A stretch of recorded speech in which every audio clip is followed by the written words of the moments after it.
Voilà, nous sommes aujourd'hui le lundi 11 octobre et nous voulons et nous allons commencer notre cours de la semaine. Nous sommes Parshat Lech Lecha et bien que c'est la troisième paracha de la Torah, c'est pour nous, on pourrait dire, la première paracha de notre histoire, puisque véritablement, notre histoire a commencé avec l'apparition de celui que nos maîtres nomment le géant parmi les géants, Abraham, notre père, le père fondateur d'Israël. Et il est absolument évident qu'il y a une raison pour laquelle ce personnage se dévoile en troisième position. Parce que c'est non seulement la troisième paracha, Bereshit, Noach, Lech Lecha, mais c'est aussi le troisième personnage clé, le troisième personnage fondamental des trois personnages qui ont construit ou qui peuvent servir de racine à l'humanité tout entière. Ces trois personnages, comme on le sait, sont Adam, Noach et le troisième, Abraham. Effectivement, la première paracha de la Torah est consacrée à Adam, la deuxième paracha de la Torah est consacrée à Noach, et à partir de la troisième paracha, nous commençons la vie d'Abraham, et toute la Torah qui va suivre est la vie d'Abraham et de ses descendants. Il n'y a effectivement que deux parachiotes consacrés aux deux premiers hommes clés, Adam et Noach, parce qu'ils ne concernent pas directement l'histoire de notre peuple.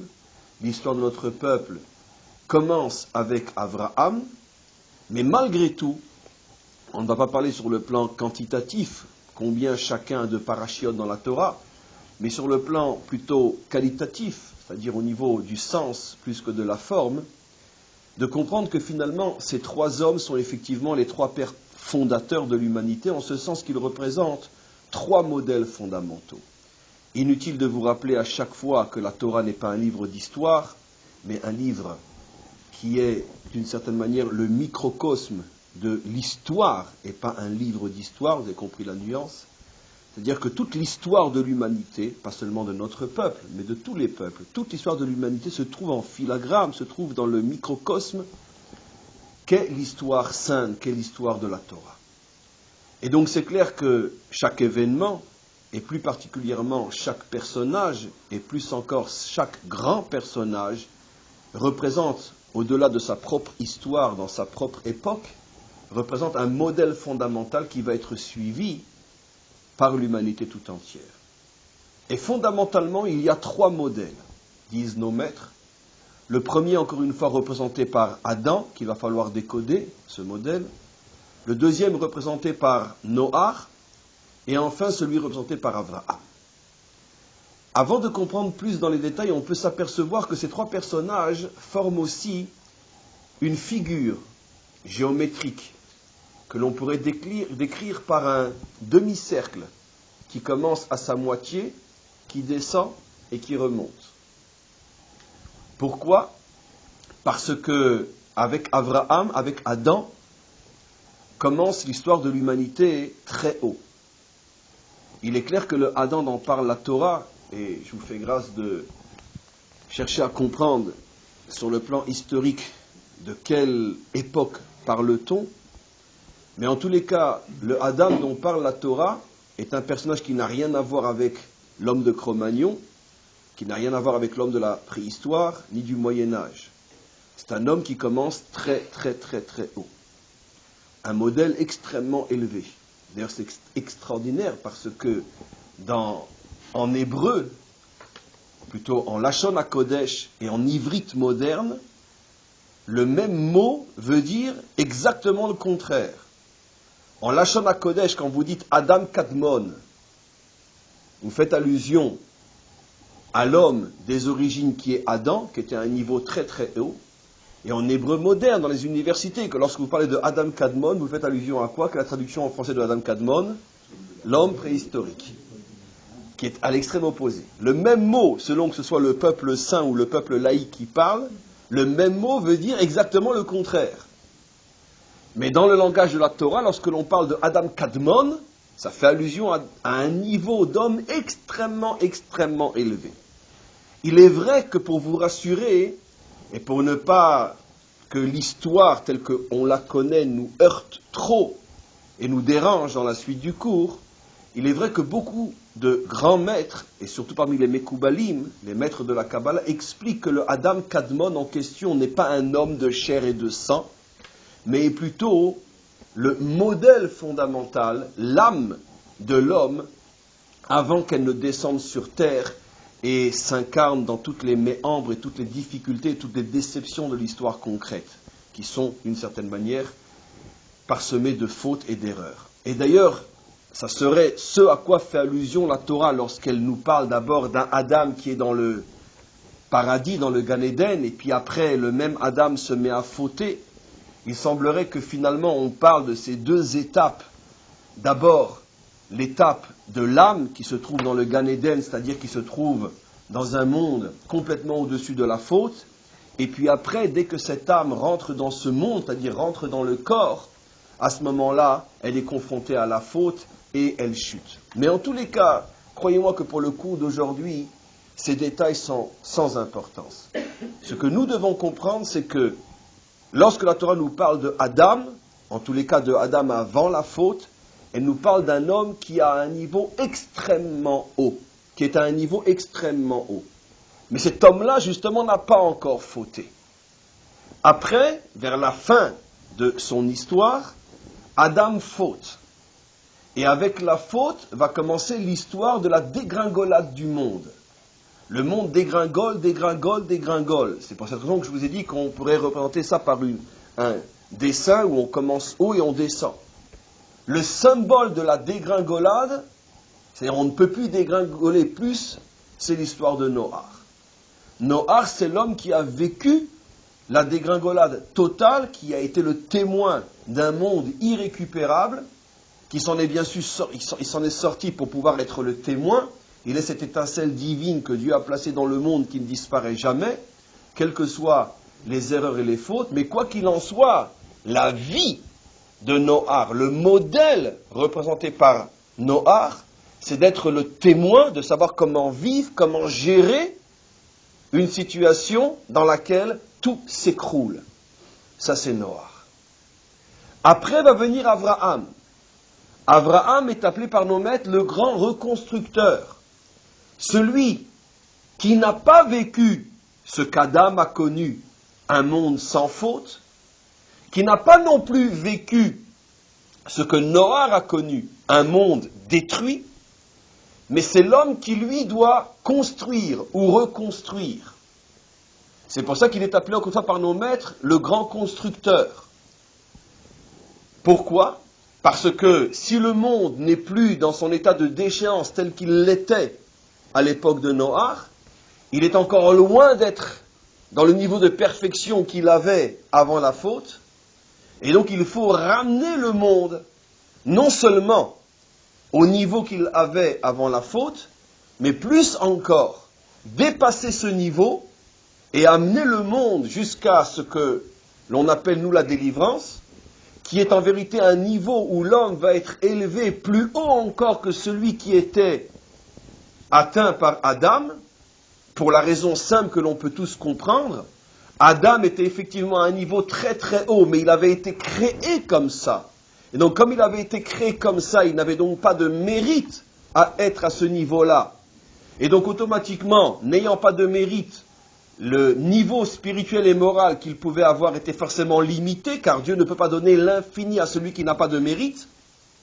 Et c'est d'ailleurs la raison pour laquelle il s'est écroulé, parce que la Torah veut nous faire comprendre que quand tu as un niveau, aussi extraordinaire soit-il, mais un niveau pour lequel tu n'as pas travaillé, tu n'as pas trimé, tu es dans une situation d'extrême fragilité, tu peux très facilement t'écrouler.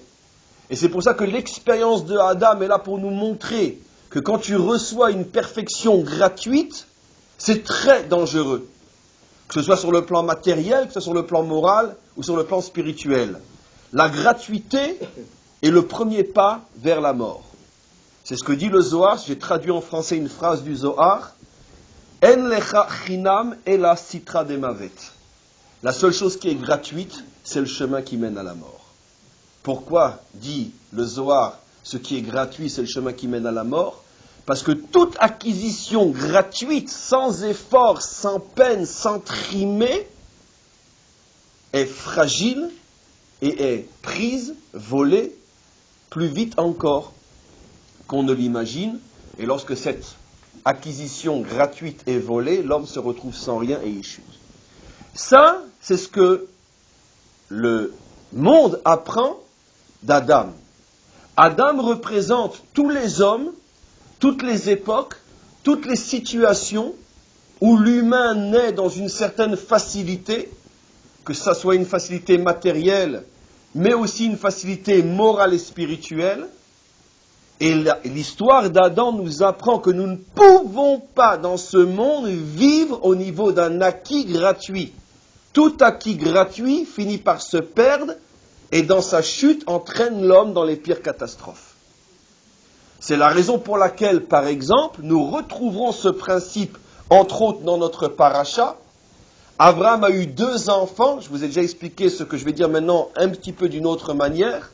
Abraham a eu 2 enfants, le premier Ishmaël, le deuxième Yitzhak. Le premier n'a pas vraiment bien tourné et le deuxième a été le véritable héritier. Et nos maîtres cherchent à comprendre, mais qu'est-ce qui a pu se passer au niveau d'Ishmaël, qui a été tellement aimé jusqu'au dernier moment, tellement pris en charge, tellement bien éduqué par son père, au point qu'il était prêt à se disputer avec sa femme pour ne pas porter atteinte à l'éducation d'Ishmaël, comme on l'a vu avec Sarah. Il a fallu que Dieu lui-même intervienne pour que cette fois-ci il écoute sa femme. Donc finalement, c'est évident qu'Abraham a tout fait jusqu'à prier. Lou yirye Ishmael lefanecha. Il a même prié, et on sait que la prière d'Abraham a une force absolument incroyable. Il a tout fait pour aider et sauver cet enfant. Pourquoi ça n'a pas véritablement bien marché? Nos maîtres cherchent la raison et donnent une raison époustouflante. Alors évidemment, l'idiot du village que je suis et que nous sommes aura tendance à dire, vous savez pourquoi ça n'a pas marché? Parce que c'était le fils de Hagar. Ça ne pouvait que rater. Je dis c'est l'idiot du village, parce que les maîtres d'Israël ne disent pas ça. Les maîtres d'Israël ne se laissent pas tenter par la réponse facile. Bah, c'était le fils de Hagar. Mais non, parce que vous imaginez qu'Hagar c'était n'importe quoi.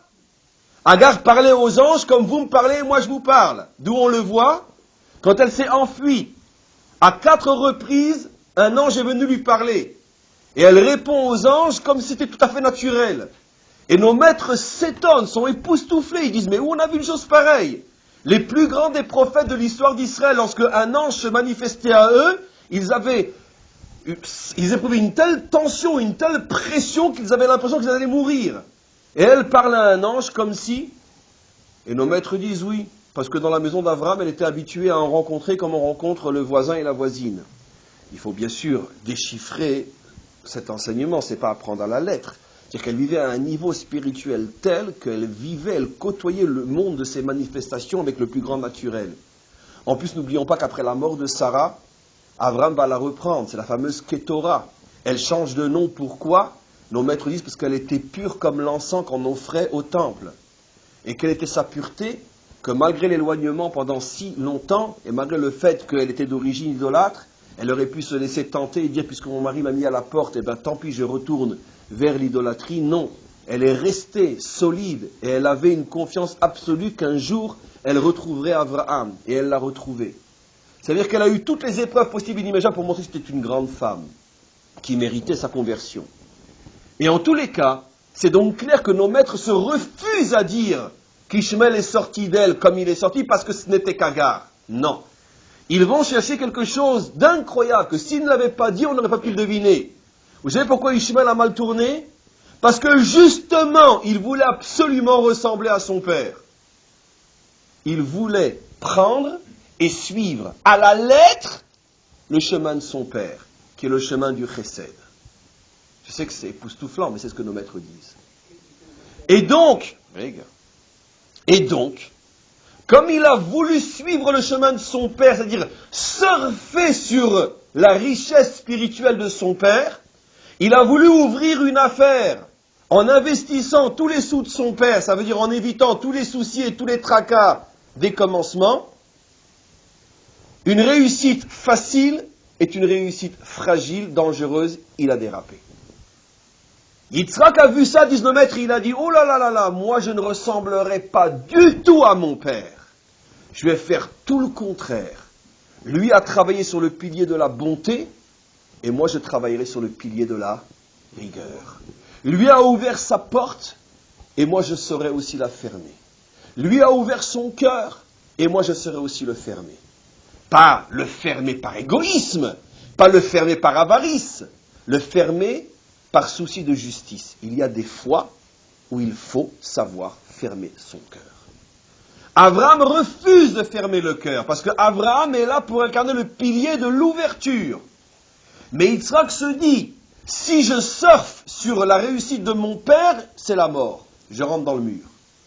Parce que rien n'est plus dangereux que de commencer une affaire avec 2 millions de dollars reçus par son père. C'est très très dangereux. Ça termine dans le décor. Et donc je préfère ne commencer sans rien. C'est bien, je sais que j'ai un père qui peut toujours m'aider, mais je préfère commencer sans rien. Et il a réussi. Donc ce que j'explique, et on pourrait expliquer plus et plus et plus, nous montre que ce monde fonctionne sur le travail, sur l'effort, sur l'investissement personnel. Ça c'est ce que nous apprenons d'Abraham. C'est ce que nous apprenons, d'Adam. Adam est une mise en garde contre tous ceux qui cherchent la réussite facile. Souvent on se dit, oh là là, si moi j'étais né dans telle famille, à telle époque, dans telle condition, ça aurait été tellement plus facile.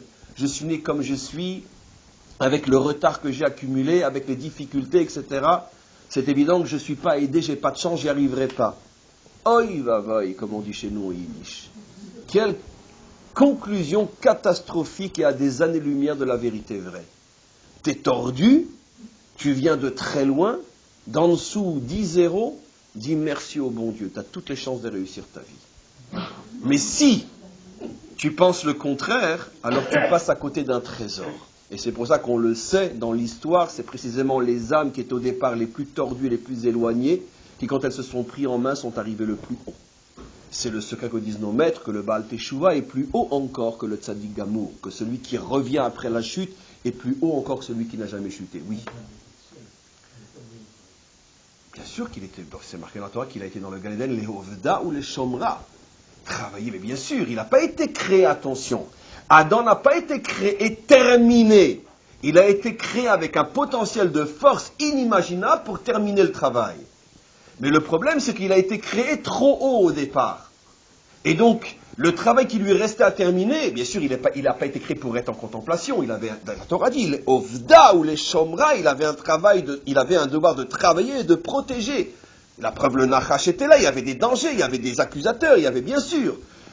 Peu importe d'imaginer à notre niveau ce que cela représente, mais ce que nous comprenons au niveau de l'esprit du verset, c'est que lui aussi avait un travail à effectuer. Mais le problème d'Adam, c'est qu'il avait effectivement à mener une affaire en sachant que de toute façon il a une telle réserve de millions en banque que quoi qu'il lui arrive, il ne peut rien lui arriver. Ça a été finalement ce qu'il a mis en danger. Car si peut-être sur le plan matériel, les millions aident à ne pas trop s'écrouler, sur le plan spirituel, moins il y a d'efforts et plus on est en danger. Ça, c'est ce qu'on apprend de Adam. De Noach, on apprend autre chose.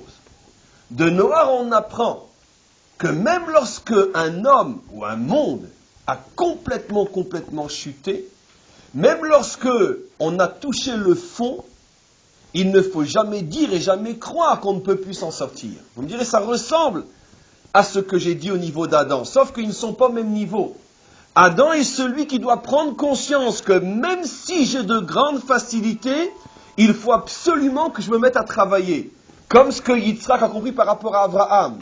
J'ai de grandes facilités, je pourrais tout simplement me laisser glisser sur la réussite de mon père. Non, je recommence tout à zéro. Ça a été l'erreur que Adam a fait. Maintenant, quelle était l'épreuve de Noach qu'il a su lui au moins surmonter? Noach se trouve dans un monde qui a chuté, dans un monde qui s'est écroulé. Noach pourrait se désespérer et dire, mais comment on peut repartir, comment on peut recommencer, comment on peut encore croire que le projet va réussir, et Noach ne se désespère pas. Noach reprend tout en main et refonde l'humanité. Donc Noach est le modèle de tous ceux qui ont vécu une catastrophe et qui ne se sont pas laissés abattre. Ça c'est Noach. Donnons un exemple très proche de nous dans notre histoire, notre génération après la Shoah. C'est l'exemple le plus noachique possible. Notre génération est née des cendres d'un monde entièrement disparu, un véritable déluge, pas d'eau mais de feu, et les survivants de ce monde ont traversé la mer, c'est le cas de le dire, sur des bateaux Arche, l'Exodus ou d'autres, et ont reconstruit un peuple en reconstruisant une terre. C'est exactement le modèle noachique. Maintenant, quel est le modèle avrahamique? Qu'est-ce que Abraham vient rajouter de plus?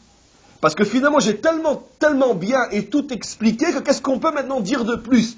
Qu'est-ce que va venir apporter Abraham?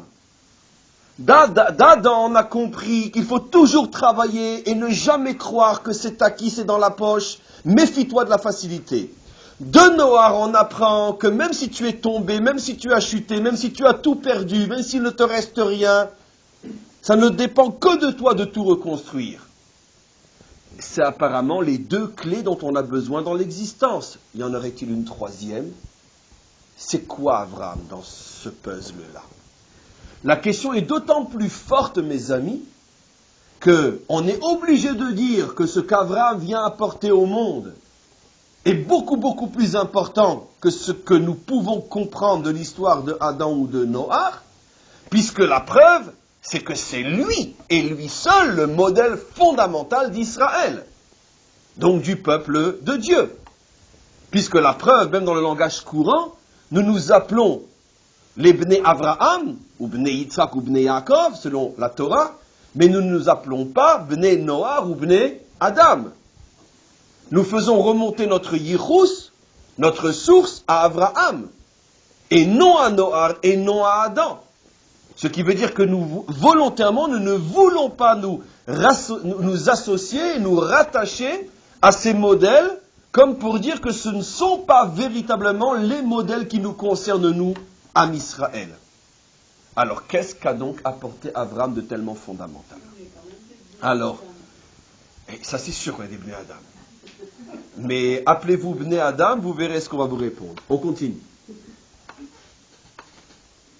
En vérité, le Rashi pose cette question. Quand je dis Rashi pose cette question, c'est-à-dire que Rashi a le génie de poser une question sans ouvrir la bouche.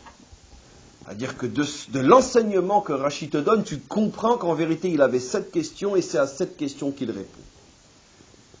Rashi, effectivement, la semaine dernière, mais ça nous concerne cette semaine, Parshat Lech Lecha, Rashi pose la question, quelle était la différence fondamentale entre Noach et Abraham?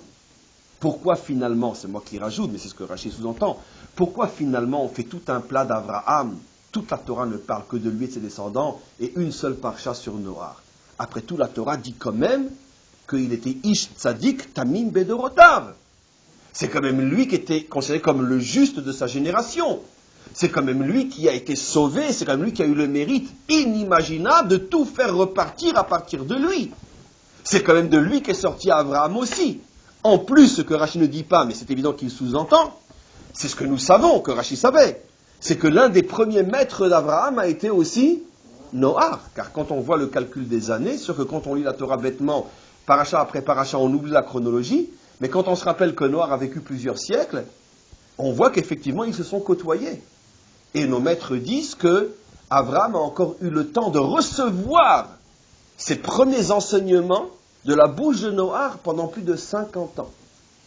Pendant plus de 50 ans, Abraham était l'élève de Noach. Donc c'est quand même phénoménal. C'est un homme gigantesque. Et en plus, plus ou moins encore, vers la fin de sa vie, il est encore contemporain d'Abraham. Alors Rashi pose la question, quelle est la différence entre les deux? Rashi répond d'une manière extrêmement mystérieuse, et il dit la chose suivante. On voit deux versets qui vont bien mettre en évidence la différence entre ces deux personnages et qui vont justifier le choix qu'a fait Dieu, de prendre Abraham comme modèle d'Israël et non Noar. Au sujet de Noar, il est dit au début de la paracha de la semaine dernière, Et a Elohim it aler Noar. Noar avançait avec Elohim. Qu'il faut comprendre dans le sens le plus profond du terme. Noar est un homme qui ni ne pense, ni ne parle, ni n'agit sans faire référence, sans se lier, sans se connecter à Hachem. Et à Elohim, it aler Noar. Il avance avec Elohim. Vous imaginez la grandeur de l'homme. Un homme sur lequel la Torah peut témoigner qu'il avance avec Dieu. Si c'est Dieu qui témoigne, vous imaginez de la véracité et de la grandeur de l'homme. Mais pourtant, dit Rashi, au sujet d'Abraham, il est dit quelque chose de différent, et cette différence fait toute la différence. À l'âge de 99 ans, lorsqu'Abraham reçoit l'ordonnance de se circoncire, c'est dans notre paracha à la fin, juste après que la Torah nous ait raconté la naissance d'Ishmaël à l'âge de 86 ans, Abraham a 86 ans lorsque Ishmaël naît, et donc 13 ans plus tard, mais dans la Torah ça se suit, c'est un verset après l'autre, 13 ans plus tard, Dieu dit à Abraham lorsqu'il a 99 ans, It aler lefanai veheye tamim. Avance devant moi et sois intègre. Et après, il lui donne deux choses, l'ordonnance de se circoncire, l'ordonnance de changer son nom d'Abraham à Abraham, c'est pour ça qu'on donne le nom à la circoncision, et c'est là qu'il lui promet que ça y est, maintenant la promesse va se réaliser, l'enfant tu l'auras. Et effectivement, quelques mois après, à l'âge de 100 ans, naît Yitzhak. On voit donc qu'il y a trois choses qui se suivent et qui sont fondamentalement liées à l'identité réelle d'Israël, la circoncision, le nom, car nous ne sommes pas les enfants d'Abraham mais d'Abraham, jusqu'au point que nos maîtres disent que celui qui aujourd'hui appelle Abraham, Avram, c'est comme s'il l'insultait, parce qu'il a tellement changé que lui redonner son nom d'origine, c'est comme, disent nos maîtres, rappeler à quelqu'un son passé lorsqu'il a fauté, etc. Et donc, la circoncision, le nom et l'enfant. Les trois signes de l'identité juive par excellence, puisque la circoncision, le nom et l'enfant qui est le début de la naissance d'Israël. Parce que si Abraham s'était arrêté à Abraham, il n'y aurait jamais eu de peuple. Donc il n'y aurait jamais eu d'identité du peuple juif. Il n'y aurait que l'identité d'un individu. Donc Yitzhak permet le passage de l'individu au peuple. Or, finalement on pourrait dire, et il faut dire, que l'histoire véritable de notre peuple commence à cet endroit-là. Parce que tant qu'Abraham est Abraham, tant qu'il est incirconcis, tant qu'il est stérile, l'histoire de notre peuple n'a pas encore commencé. Ce qui veut dire que pendant 99 ans, Abraham se prépare à devenir le père fondateur. Mais il ne devient le père fondateur qu'à l'âge de 99 ans. Et n'oublions pas que ça fait malgré tout quand même déjà 25 ans qu'il est en Eretz Israël, puisqu'il est arrivé à l'âge de 75 ans. Donc 75 ans de vie en dehors de sa terre, où là, il est encore très loin d'être le père fondateur, ce n'est encore finalement qu'un Ben Noach, qu'un Mésopotéen, comme tous les Mésopotéens, sauf que lui, il n'est pas idolâtre. Arrivant en Israël, il commence bien sûr à se rapprocher de l'identité d'Israël, parce qu'il est au moins dans le territoire de cette identité, et c'est clair qu'il y a déjà à ce moment-là un progrès énorme, mais il est toujours incirconcis, il est toujours Abraham, il n'a toujours pas d'enfant. Mais le moment décisif où véritablement commence l'histoire de notre peuple, c'est en cette fin de Parshat Lech Lecha, où il a la circoncision, le nom et l'enfant. C'est à ce moment-là, on pourrait dire que notre peuple est né lorsqu'Abraham avait 99, 100 ans. 100 ans avec la naissance, mais 99 avec la circoncision et le changement de nom. Or, comment tout ce passage est introduit, dit Rashi, par l'expression « avance devant moi ». Et Rashi dit une chose extraordinaire, c'est là qu'on voit la différence précise entre Noach et Abraham, Car sur Noach, il est dit, ah, il avance avec moi, et sur Abraham, il est dit, il avance devant moi. Mes amis, Rachi est en train de nous livrer dans son langage tellement simple et codé, parce que tous les codes sont simples, E égale MC carré, c'est très simple, c'est 3 lettres, mais allez maintenant décoder. Donc un code est toujours dit simplement, mais c'est le décodage qui est compliqué. Allez maintenant décoder un code pareil. Puisque qu'est-ce que Rachi est en train de nous faire comprendre? Que finalement ces deux versets mettent en évidence la justification et la différence qui fait que nous commençons avec Abraham et non avec Noach. C'est-à-dire que le service divin qui s'appelle aller avec Dieu n'est pas le service divin d'Israël. Le service divin d'Israël, c'est aller devant Dieu. Et quand Abraham a été capable d'aller devant Dieu, et même lui, ça lui a pris 99 ans de travail d'un Abraham pour atteindre ce niveau, après nous l'avons en héritage, parce que nous sommes les enfants d'eux, mais il lui a fallu, lui qui partait de rien, il lui fallait 99 ans et 25 ans de vie en Eretz Israël pour y arriver. Quand il est arrivé à ce niveau-là, à ce moment-là, Dieu lui dit, tu peux maintenant y arriver à marcher devant moi? Alors, je te change ton nom, je te donne un enfant, et tu es circoncis, ça y est, Israël commence. Voilà. La naissance d'Israël dans ces passages-là. Alors maintenant, ce qu'il va falloir comprendre, bien sûr, c'est qu'est-ce que signifie aller devant et en quoi aller devant est véritablement la carte d'identité spirituelle et morale de notre peuple. Quelle est la différence entre aller avec et aller devant? Alors, sachez, avant ce que je vais dire, que ce que je vais dire n'est que, et vous le savez ce que je vais dire, allez on connaît, la chanson, la goutte de l'océan, mais c'est vrai. Le problème c'est que c'est vrai.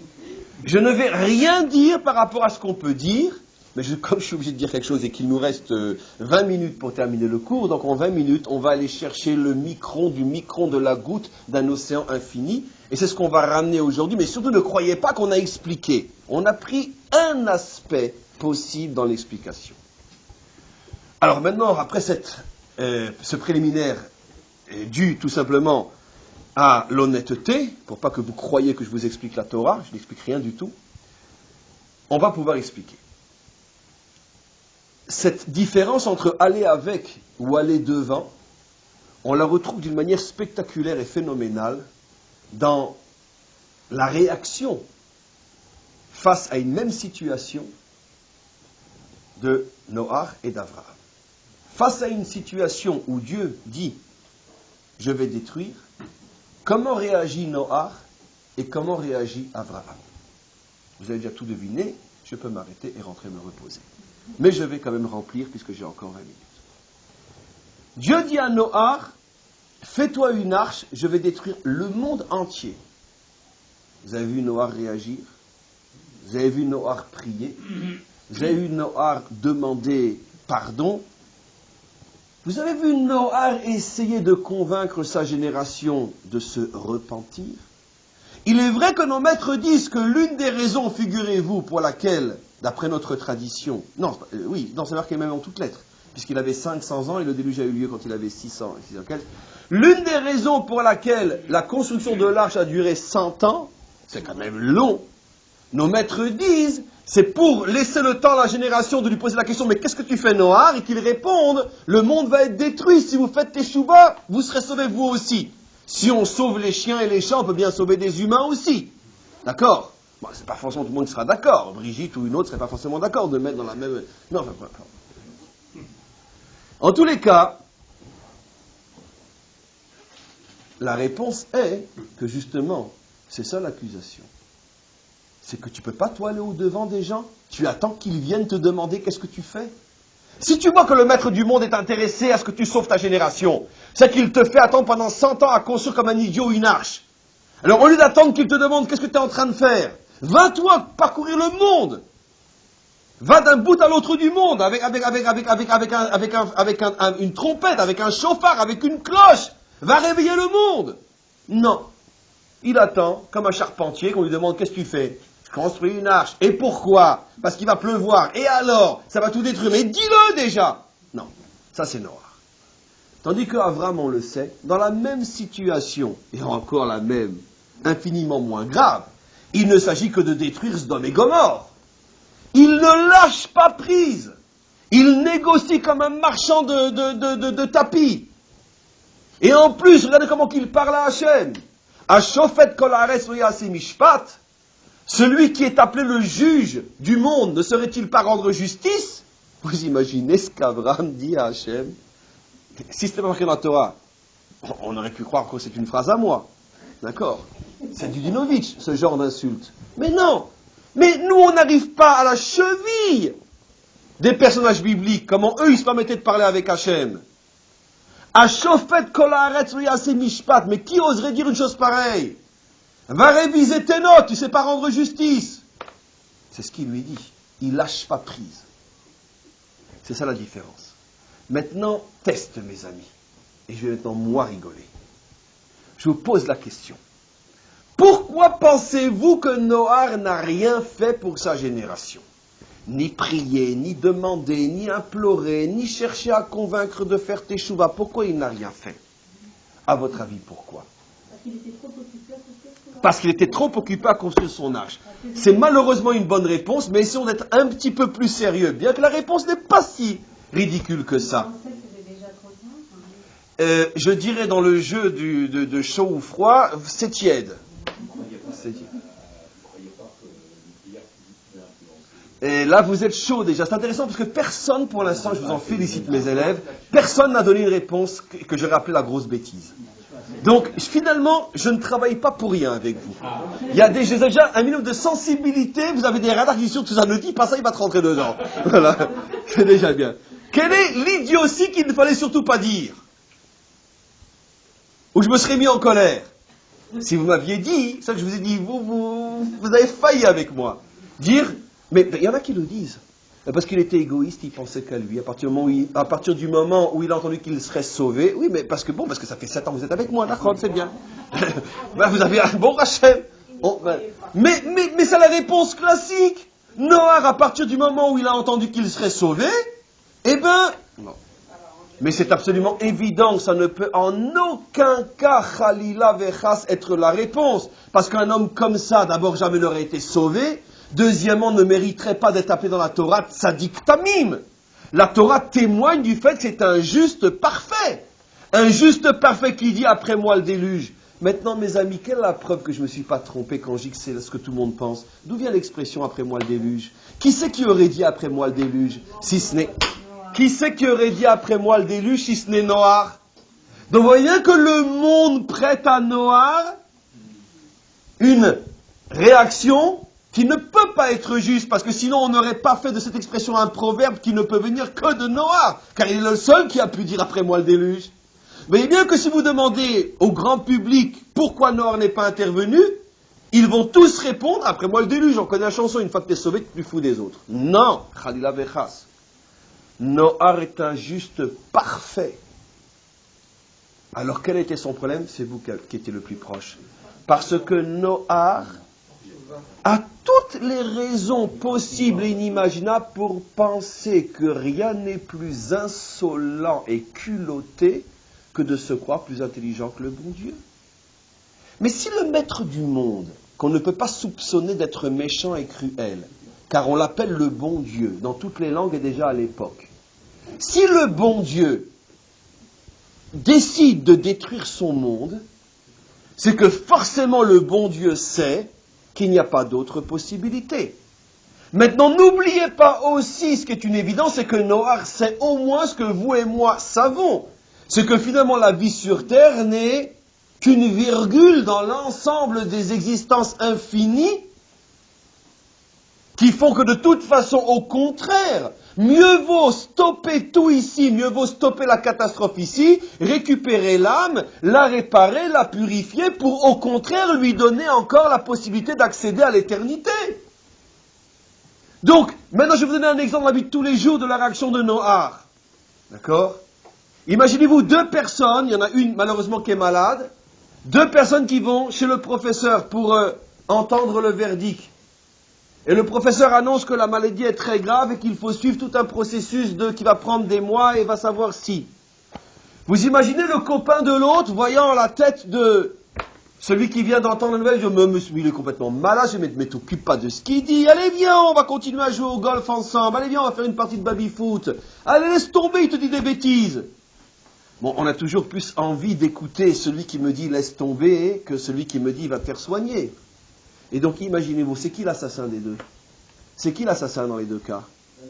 Ben, c'est celui qui arrive à convaincre l'autre de ne pas. Donc, qu'est-ce que se dit Noar?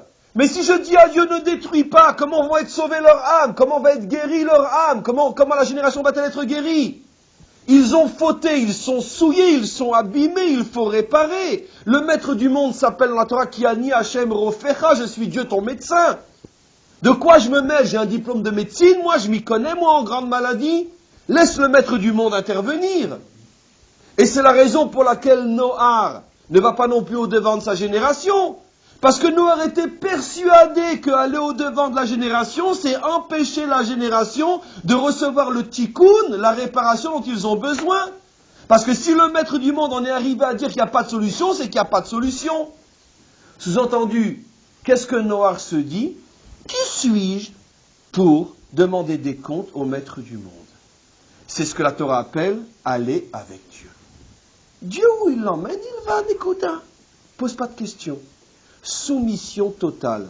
Je vous pose la question, il a raison ou il a tort? Vous allez me dire, il a tort, parce que vous connaissez la suite. Mais oubliez la suite, il a raison ou il a tort? Il a parfaitement raison. Mais attends, mais c'est quoi cette insolence de demander au maître du monde des comptes, pourquoi et comment et qu'est-ce, etc. Et regardez, il y a deux personnages après, mais le deuxième a appris du premier, qui eux vont faire tout le contraire, Avram et Moshe. Avram, petit insolent, comment tu parles au maître du monde? Toi qu'on appelle le justicier, tu ne sais pas rendre justice. Et regardez ce que va dire après l'élève de l'élève de l'élève d'Abraham, Moshe. Lama areota lamazé, pourquoi tu fais du mal à ce peuple? Lamazé shalarté, pourquoi tu m'as envoyé? Mais petit insolent, de quoi tu te mêles toi? Va te moucher. Ça veut dire quoi? Mais tu sais à qui tu parles? Mais ça veut dire quoi? Ben oui, digne élève de son maître, Moshe est le digne élève d'Abraham, il a appris à parler au bon Dieu. Nos maîtres disent ça s'appelle aller devant Hachem. Essayons de comprendre.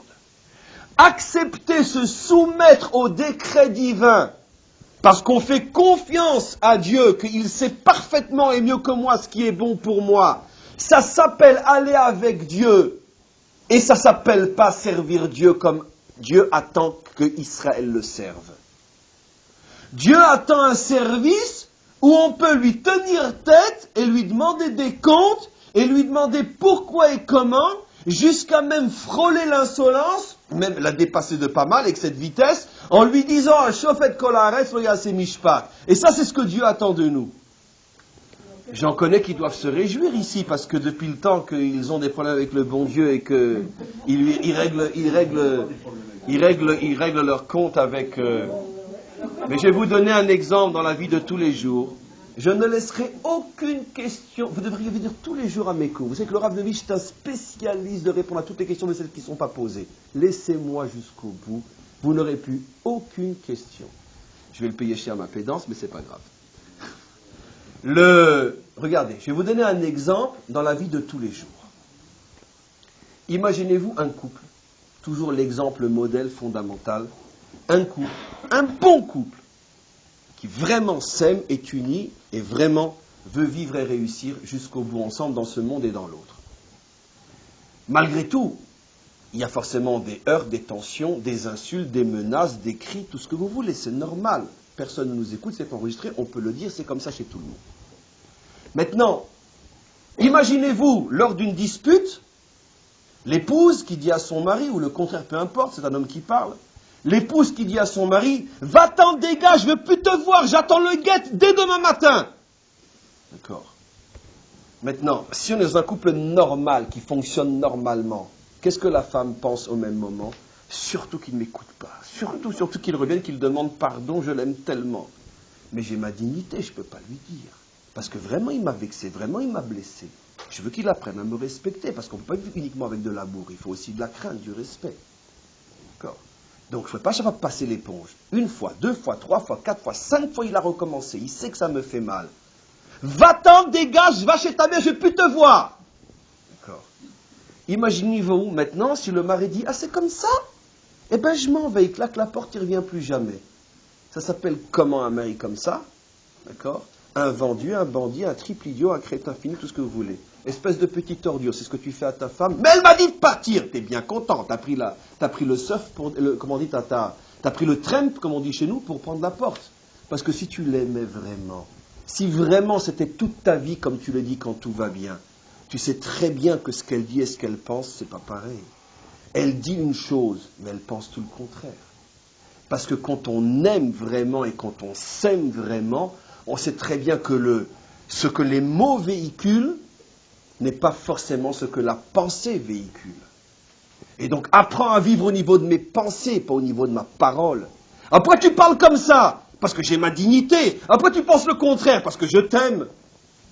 C'est pas contradictoire. Je suis une femme digne, mais je suis aussi une femme qui t'aime. Donc, apprends à surfer, apprends à jongler, apprends à vivre entre ma bouche et ma tête. D'accord? Fais attention à mes mots, car si je le dis, c'est que vraiment j'ai mal, mais n'y crois quand même pas trop à mes mots. Voilà. Eh bien, vous avez tout compris. C'est la différence fondamentale entre Abraham et Noach.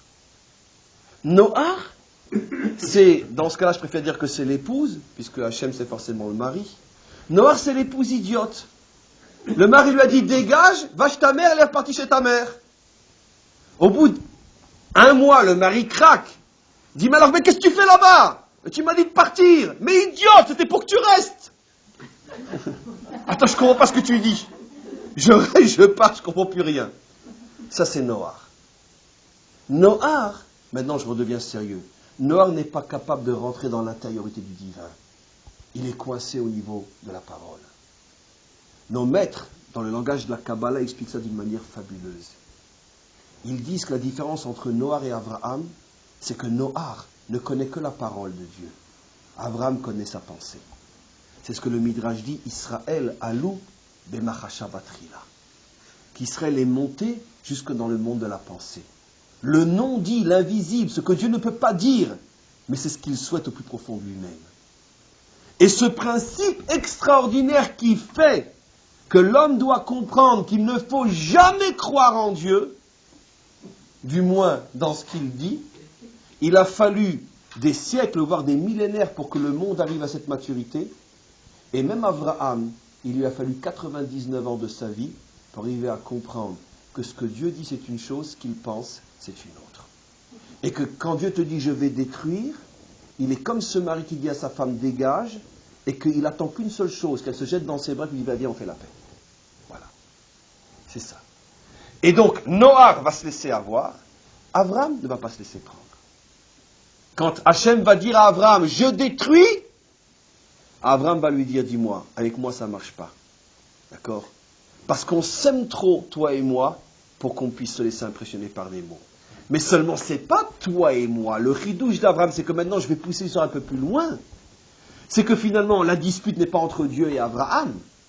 La dispute est entre Dieu et Sodome et Gomorrhe, qui sont vraiment de sales vraies crapules.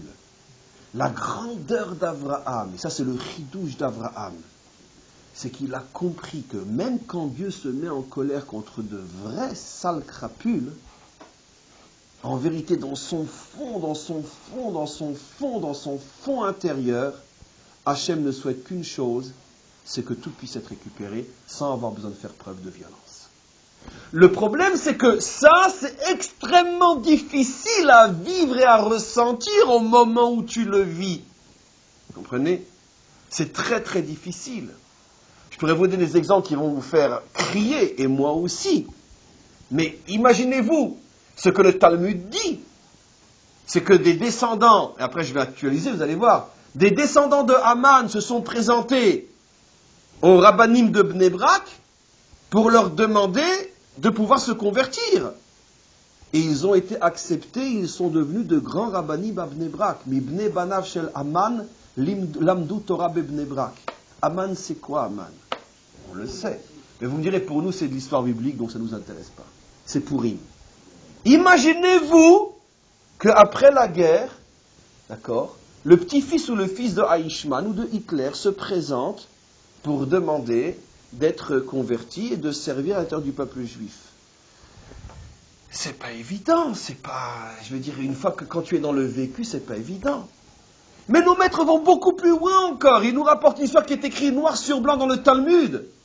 Quand Nabuchodonosor a fait rentrer son troupeau de massacreurs dans Jérusalem, il avait à sa tête un lion qui s'appelait Nabuzradan. Nabuzradan qu'on appelle le tabar, le boucher dans la Torah. Donc son nom, on comprend ce que ça veut dire. Le boucher, il ne sait que couper les têtes. Et quand il rampe à la tête de ses hordes dans le temple, et qu'après avoir massacré à bout de bras, il s'aperçoit qu'en plein milieu du temple, écoutez un peu cette histoire, il y a une flaque rouge. Il s'arrête à une flaque rouge. Il dit, c'est quoi cette... Il sent que c'est une flaque. Pendant il a tué personne encore à cet endroit-là. Il dit, mais qu'est-ce que c'est que ça? Quelqu'un a osé tuer des juifs avant moi? Qu'est-ce que ça veut dire? Il appelle quelques survivants des Kohanim cachés un peu partout. Il dit, c'est quoi ça? Je ne sais pas.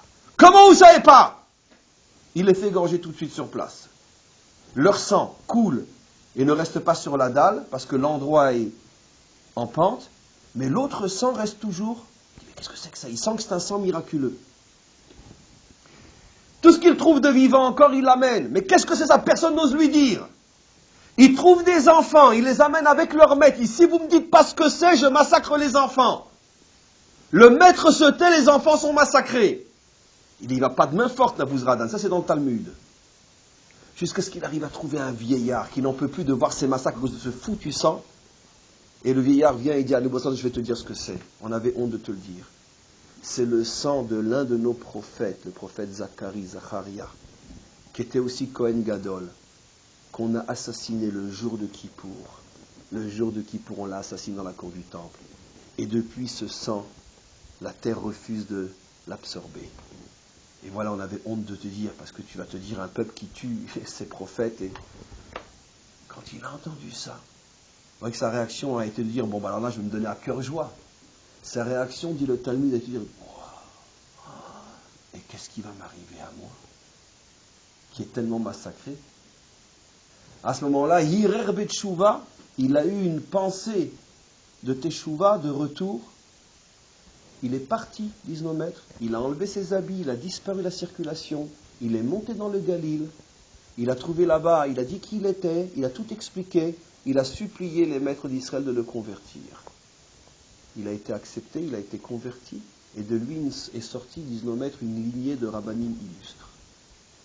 Un type qui vient de massacrer, de conquérir Jérusalem, de massacrer tout ce que tu veux, etc., jusqu'à des enfants. Il a fait tchouva, il l'a accepté. Non seulement il l'a accepté, mais de lui va sortir une lignée illustre de rabbinim. Qu'est-ce qu'on comprend de là? On comprend de là que le monde a été créé sur un principe fou, que rien n'est absolument perdu. Même dans le pire des pires, il peut y avoir une étincelle.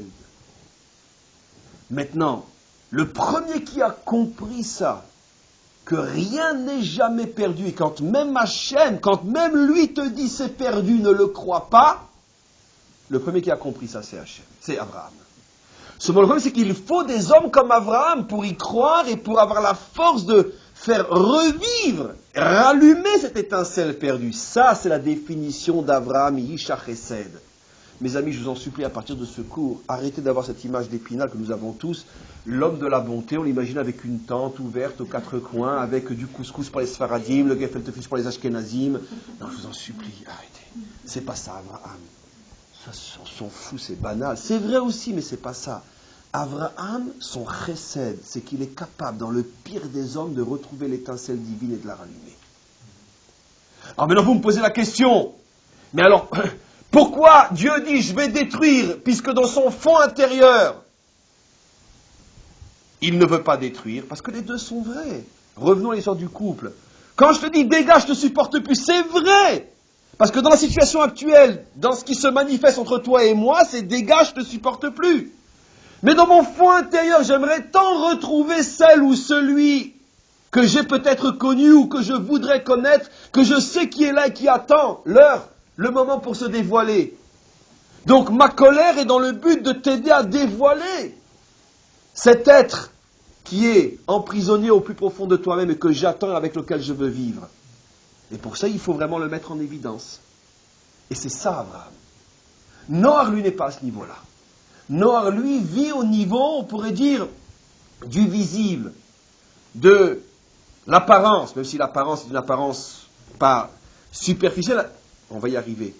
L'apparence et, effectivement, c'est la différence fondamentale entre le service divin de Noach et donc de tous les hommes avant lui et après lui jusqu'aux 99 ans d'Abraham, c'est qu'il sert Dieu dans une forme, on pourrait dire, de fatalisme, c'est lui qui décide, c'est la soumission absolue.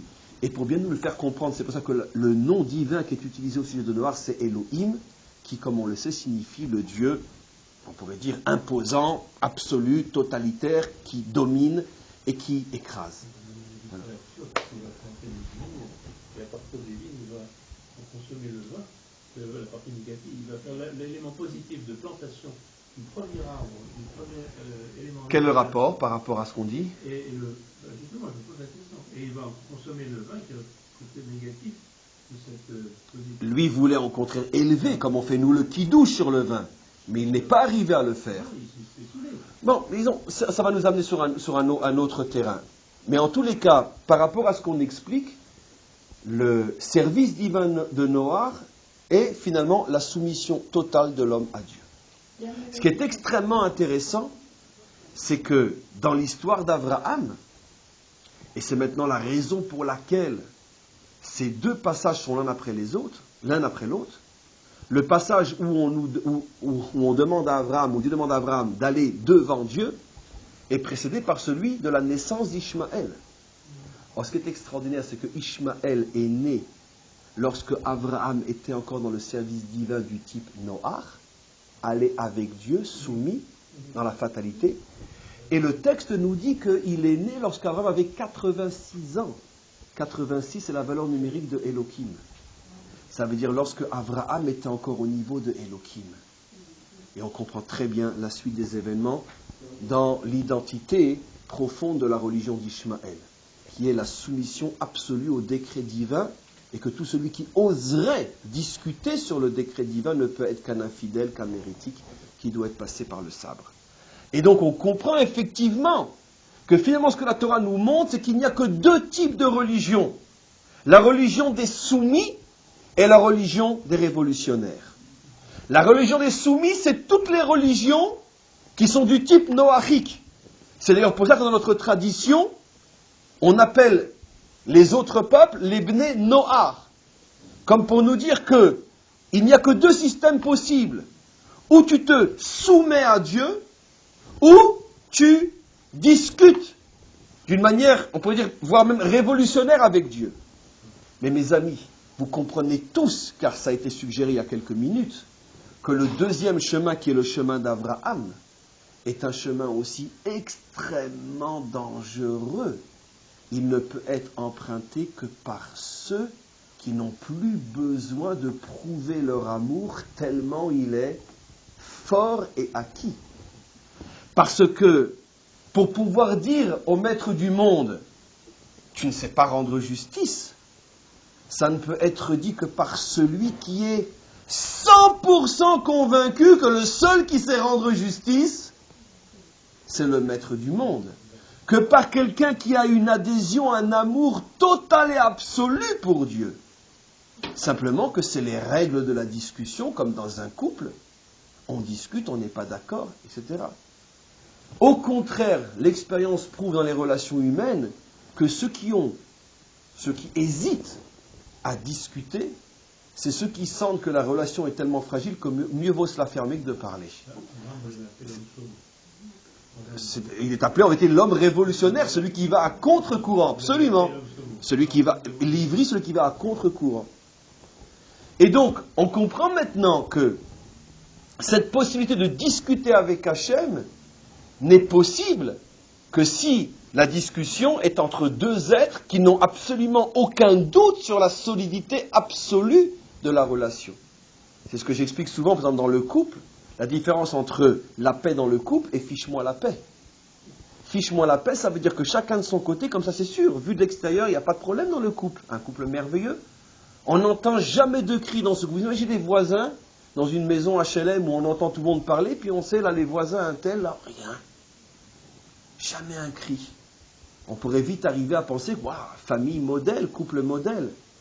Mais si tu rentres là-dedans, tu as une pneumonie. Pourquoi tellement il fait froid? Pourquoi? Personne ne parle à personne. Ils ont appris à s'éviter, parce qu'ils savent que la moindre rencontre, c'est l'explosion. Ça, c'est